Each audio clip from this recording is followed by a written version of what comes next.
take from the time that somebody writes a check enough to go out and buy the airplane to the we're in revenue. Well, that process is already underway. We're doing the market summary right now. Again, I'm a computer science guy, and these guys have gotten used to it. So we sit down and we look at every serial number. We either send emails or we call the owners and say, is your airplane for sale, and would you consider selling it? And we keep track of that. And then we look at the market. Brian actually helps with that.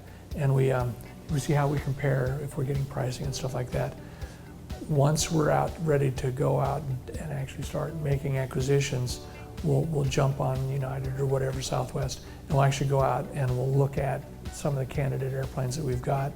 And I've done like 600 transactions. We know how to do this. We've got a system in place. It's funny. I wrote a detailed log of it maybe 25 years ago, and I'll tweak it occasionally. But everybody's just learned after time that, okay, we're on step 8, and now so there's a game plan, just so we're clear. It's the aviation business, and everybody talks pretty clear.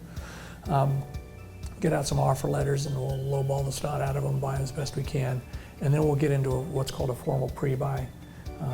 We work with a couple of different groups, and we'll tear the airplane apart. Crystal, myself, and other people will go through all the records and make sure that it's like what it's supposed to be. And then we'll close on the airplane, and then we'll place it with the charter operator.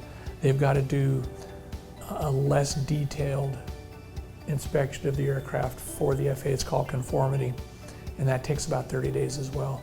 So we'll be in revenue 75 to 90 days after we close the first, what did we say, $5 million or something like that, so we can go out and do our thing. So we don't have to go out and build any widgets. We don't have to build any buildings. We don't have to hire any staff. We've got everybody we need right now to make this all happen. Investors are going to receive a 8% cash return annually, and as we said earlier, they can convert that if they wish into all or part of that return into flying hours, credits with charter operators that we work with. There are no upfront initiation or management fees. This is an actual ownership in an investment company.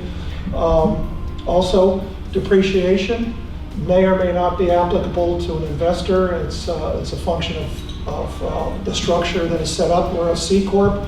And if somebody comes in and says they want an LLC, that's one way to get depreciation. But again, that becomes more of an accounting type of question and discussion. We're saying we're the only leasing company that gives unencumbered airplanes to the charter operator. We as a team went through and went through 600 Gulfstreams to see who owned it and who was operating it, and if anybody had 4 or 5 Gulfstreams placed with a charter operator doing basically what we're doing. And there's 2 individuals, both out of Texas, interestingly enough. One is a stocking dealer that Brian knows pretty well. The other is a guy that's married into the Hunt family. He's just got a lot of money, and he loves airplanes, and he flies personally his own 757, and then he's gone out and bought some Gulfstreams to place with charter operators. So unencumbered is the big choking point, and really the reason for the business plan. As you get into these larger airplanes, the mids and heavies, the charter company has a customer that his number 1 customer is the guy who owns the airplane. So he looks after that, because if the guy who owns the airplane goes away, then you lose that lift. You've lost your ability to make money with that asset. So you got to take care of him first.